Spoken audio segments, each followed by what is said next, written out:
Saya agen predik, saya bisa salah. Di 3 tahun depan kita bisa seperti Thailand, zero growth. Dan yang saya khawatir adalah konsekuensi sosialnya. Ya, dengan 2% growth aja bos, kita nggak bisa absorb the labor force. Ya, saya tidak menilai Purbaya dari gayanya loh. Ya, sebab kalau gayanya nggak terukur, suka-suka aja saya bilang saya suka sama dia. Wah Purbaya hebat. Wah Purbaya ini yang dibutuhkan bagi seorang menteri gitu loh. No, it's a big nonsense. Kalau Anda mau menilai kinerja, menilai seorang menteri, lihat statementnya masuk akal atau tidak. Bukan masalah subjektif jadinya. Tadi saya katakan, kenapa apa yang Purbaya katakan itu insulting my intelligence? I have the reason untuk mengatakan bahwa it is insulting my intelligence. Jadi bukan saya nggak mau mengapresiasi Pak Purbaya, sebab what I'm talking about is about the policy, gitu loh.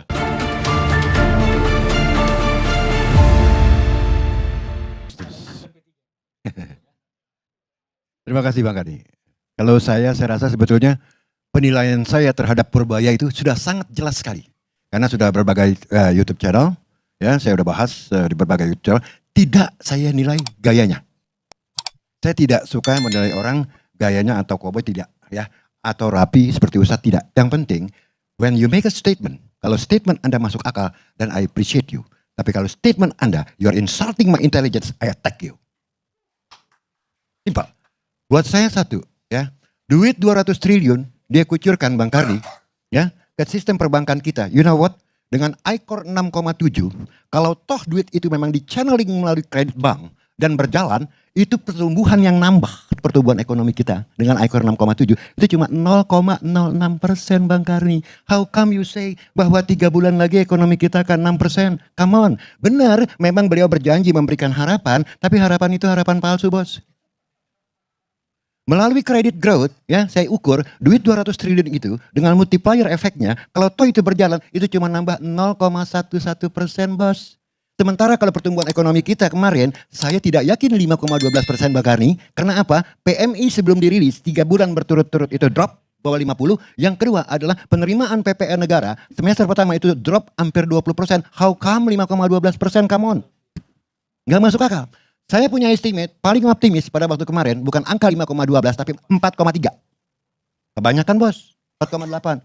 Kalau tahu nambah 0,11% paling 4,4%, tidak 6%. Ya, itu satu. Yang kedua, bos, you know what? Ya, lihat kredit perbankan, it drops ya dari double digit ke 7,02%. Dan yang lebih gila lagi, undisbursed loan ya di perbankan itu 2.735 triliun, Pak. Artinya duit yang ada di bank, kredit lain yang sudah dibuka tidak terserap. Sekarang mau nambahin 200 triliun lagi jadi beban bos buat bank. Ya, bukan menambah pertumbuhan ekonomi. Makanya saya katakan what you say is insulting my intelligence. Ya, itu yang pertama. Yang kedua, lebih gila lagi, ya. Dia katakan bahwa, "Loh, kita tambah money supply, maka suku bunga akan turun." No. Bank tidak bekerja seperti itu, bos. Ya. Yang pertama adalah soal suku bunga harus dibedakan juga policy rate and lending rate. Ya, walaupun BI punya policy rate dia turunkan, tapi kalau bank bilang no, the outlook is quite gloomy my friend, it is risky, ya, saya nggak akan kasih kurang dari 7 atau 8%. Ya, ya, jadi nggak bisa kalau dia bilang oke, saya mau menggunakan fiscal policy sekaligus monetary policy menurutkan suku bunga, this is a big nonsense. Sorry to say that, I'm an economist. Ya, nah itu yang pertama ya. Artinya apa? Duit 200 triliun ini juga you should be cautious. Lebih gila lagi kalau dia bilang duit ini idle di BI harus berbunga. Loh kalau berbunga kenapa nggak buyback obligasi negara bos? You buy back SBN, you get 6,7% instead of 4%. Betul nggak? Kenapa harus dapat 4%? Kenapa nggak 6,7%? Ya, nah itu ya yang nggak masuk akal menurut saya. Poin kedua, dolar. Ini lucu. Sebab apa? Walaupun ditangkis oleh beliau. Sebab dari statement Presidir Mandiri mengatakan saya mengikuti perintah daripada pemerintah menaikkan suku bunga deposito dolar. Saya paham lucunya begini. Saya paham apa yang ada di kepalanya. Supaya tidak dolar ini lari ke Singapura, maka bunganya harus dinaikin. Gitu kan ya? Loh, yang namanya capital flight, when you convert your rupiah into the dollar, itu udah capital flight, bos. You exit dari rupiah, ya masuk ke dolar, walaupun dolarnya ada di sini. Karena kita menganut free flow of capital. Tidak seperti Cina, capital control. Di sini pun udah salah gitu loh cara berpikir, maaf ya. Ini kita bisa debat loh ya. Di sini pun udah cara salah dalam menangkap yang namanya capital flight. No, yang namanya capital flight tidak harus capital itu pindah ke Singapura. Gitu loh ya. Nah makanya kan Bang, kami sendiri lihat, dolar langsung bos shooting up. Kalau tidak BI all out intervention, itu tembus 17.000 loh. Sempat 16.700 sekian ya. Nah di sini saya bilang, this is Purbaya efek. Apa positifnya, come on? Ada buktinya kok. Purbaya efek yang positif yang mana? You can debate it with me. Dan semua angka-angka menunjukkan ke arah sana. Itu Bang Karni ya. Yang ketiga, lebih lucu lagi. Dia bilang begini Bang Karni. Oke, dana-dana yang diparkir di luar negeri, nanti saya akan berikan insentif untuk masuk ke dalam negeri. Saya bilang, you know how the economy works or not? Duit itu selalu dianggap, duit yang diparkir di luar negeri, ini adalah salah satu yang membuat ekonomi kita sluggish. No. Duit lari ke luar negeri karena tidak ada investment opportunity di sini. Oke, ya. Nah, kalau memang Anda mau menarik duit dari luar negeri masuk ke dalam, yang harus Anda ciptakan bukan insentif kepada pemilik uang, tapi insentif kepada para pengusaha agar bisnis climate lebih baik, investment opportunity itu dengan sendirinya Bang Karni, duit itu akan masuk. Ya, karena cost of fund, selama cost of fund lebih rendah daripada IRR-nya, uang akan masuk Bang Karni. Sekarang suppose tidak ada investment opportunity, duit disuruh masuk dengan berbagai insentif, jadi beban nggak buat bank? Mau disalurkan kemana Bang Karni? Ya, saya tidak menilai Purbaya dari gayanya loh. Ya, sebab kalau gayanya nggak terukur, suka-suka aja saya bilang, saya suka sama dia. Wah Purbaya hebat.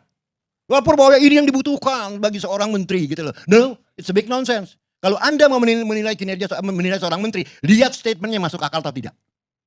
Bukan masalah subjektif jadinya. Tadi saya katakan, kenapa apa yang Purbaya katakan itu insulting my intelligence? I have the reason untuk mengatakan bahwa it is insulting my intelligence.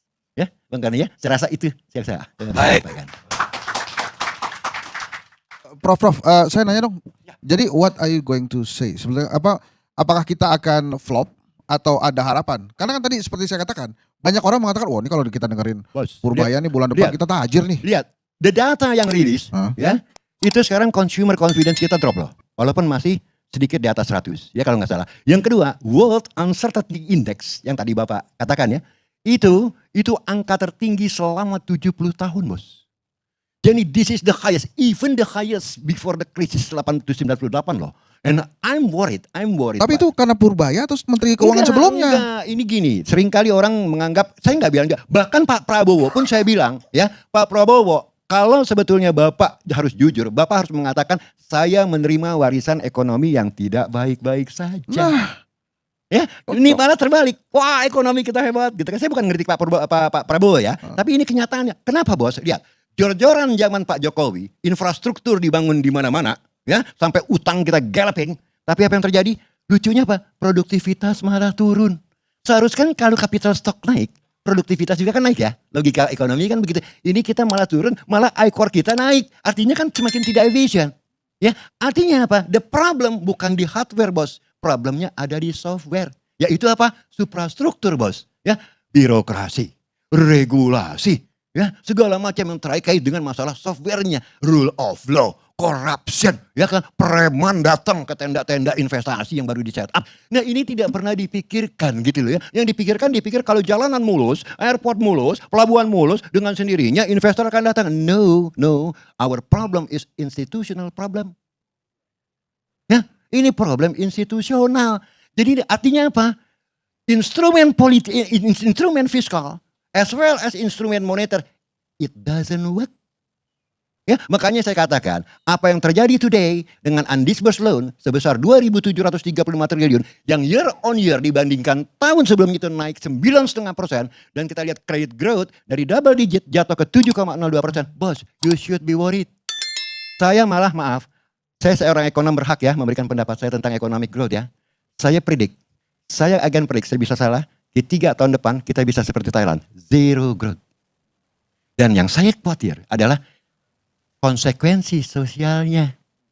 Ya, dengan 2% growth aja bos, kita nggak bisa absorb the labor force. Artinya apa? Labor force yang muncul di labor market ini menjadi pengangguran bos. Dan bayangkan jika tabungan masyarakat nol bos, dari tahun 2019, 3 juta ya tabungan masyarakat middle class kita, sekarang mungkin udah less dan 1 juta bos. Oke gini untuk Prof, konfirmasi. mohon maaf Prof, ya. Izin Bang Karni. Jadi menurut Prof Ferry, mana yang lebih better? Sri Mulyani W atau Purbaya W sekarang? Ini bukan masalah better Sri Mulyani atau tidak, yang udah jelas ya, saya udah menilai bahwa kebijakan Purbaya itu menyalahi hukum ekonomi. Satu, ya. Sri Mulyani Bukan juga saya bilang bagus. Tapi Sri Mulyani selama dia menjadi Menq, dia cuma bertindak sebagai kasir. Ya, jadi pokoknya selama budget defisit saya bisa jaga di bawah 3%, Anda mau apa aja Pak Presiden, mau bikin IKN pun di hutan sana, siap. Dan itu bukan fiscal policy. Seorang finance minister itu harus paham bagaimana spending side. Itu yang paling penting bos. Karena receiving side itu kan dirjen pajak. Ya, pada saat keputusan harus spending. Nah itulah fiscal policy. Ya, nah makanya kita lihat bagaimana kita oversupply dengan infrastruktur kita ya, bandara sampai satu provinsi sampai 5 ya, di Kertajati sana aja saya kira nanti jadi itu tempat ngangon kambing ya, bukan jadi bandara lagi ya. Ya, nah ini saya nggak bandingkan dalam arti begini, kita nggak bisa membandingkan Sri Mulyani dengan Purbaya apple to apple, enggak. Ya, masing-masing punya kelemahannya sendiri yang tidak bisa apple to apple dibandingkan. Tadi saya katakan Pak Purbaya, Anda saya sudah baca paper Anda, ya. Dia bikin paper, lantas konklusinya 8%. Bisa. Lah, saya bingung. Yang Anda tawarkan dalam paper Anda itu cuma tabel-tabel, grafik-grafik, chart-chart, lantas kesimpulan 8% bisa. No, I'm an economist. Modelnya mana, bos? Equationnya mana? Kan gitu ya. Jadi saya nggak menilai seseorang itu dari gayanya ya, maaf ya bos ya. Anda boleh suka, silakan. Anda suka, oh ini sesuatu yang baru nih, menawarkan harapan. No. Saya sebagai ekonom cuma mengatakan kebijakan Anda benar atau tidak. Kan gitu ya. Nah dengan seperti ini, ya kebijakan kayak begini seperti ini yang dilakukan oleh Purbaya, I'm afraid, ya saya takut ya, Q3 tahun depan, saya lihat sliding down, karena apa? Kita mengalami satu bos, dalam short term kita mengalami structural problem, ya, ini dari demand side, ya, artinya demand side apa? Yang bisa dilakukan untuk mengangkat demand daripada satu agregat demand dari satu agregat, fiscal stimulus. Masalahnya bos, kita bisa afford it nggak? Nggak bisa, kita nggak punya lagi fiscal space. Jadi Pak Purbaya please jangan banyak janji. Kenapa? Lihat bos, walaupun debt to GDP rasio kita cuma 40%, the lowest loh di negara di seluruh dunia. Paling rendah loh rasio GDP kita, rasio utang kita terhadap PDB. Tapi jangan lupa, debt service rasio kita 24% bos. Artinya 24% dari total APBN untuk bayar utang dan cicilan. This is the highest in the world. Jadi kita nggak punya space lagi untuk ngutang. Karena apa? Udah dibatasi. Prof, saya kira tadi yang jadi poinnya Mas Hensat ya, saya kira memang menurut saya Prof ya, dalam certain kebijakannya Pak Purbaya memang ada yang misleading, tapi ada juga yang menurut saya perlu diapresiasi Prof. Misalkan ketika Pak Purbaya disodorkan oleh teman-teman DPR, teman-temannya Pak Misbahun tentang tax amnesty, kan sikapnya Pak Purbaya mirip dengan sikapnya Bu Sri Mulyani. No, tax amnesty will be avoid with the justice of the taxpayer. Saya kira itu juga harus diapresiasi Prof. Yang kedua Pak Purbaya ketika juga ditanya soal ngemplang para pengusaha yang belum membayar 50 sampai 60 triliun dan dia akan kejar 200 orang namanya itu, saya kira juga itu satu hal yang perlu diapresiasi. Artinya itu tidak mengganggu logika ekonomi. Enggak, saya setuju sama Prof ketika mengatakan ada kebijakan yang misleading dan ini debatable. Tapi ada kebijakan seperti ini yang juga kita menurut saya harus diapresiasi Prof. Tunggu. Sebagai satu Saya bukan kebijakan tidak, yang enggak, make sense begitu. Tunggu, bedakan administrasi dan policy. Yang Bapak katakan tadi, masalah tax amnesty, mau ngejar orang yang ngemplang, itu masalah administratif Pak, bukan policy. Yang saya yang menjadi question mark buat saya adalah the policy. Ya bukan saya nggak mau ngapresiasi, saya bisa aja go, you are a good boy man. Ya kan ujak sana sampai ke laut sana. Iya pengemplang pajak, fine. Tapi apa dampaknya untuk ekonomi? Yang berdampak pada ekonomi bos adalah policy. Ya. Jadi bukan saya nggak mau mengapresiasi Pak Purbaya, sebab what I'm talking about is about the policy. Gitu loh. Oke, thank you.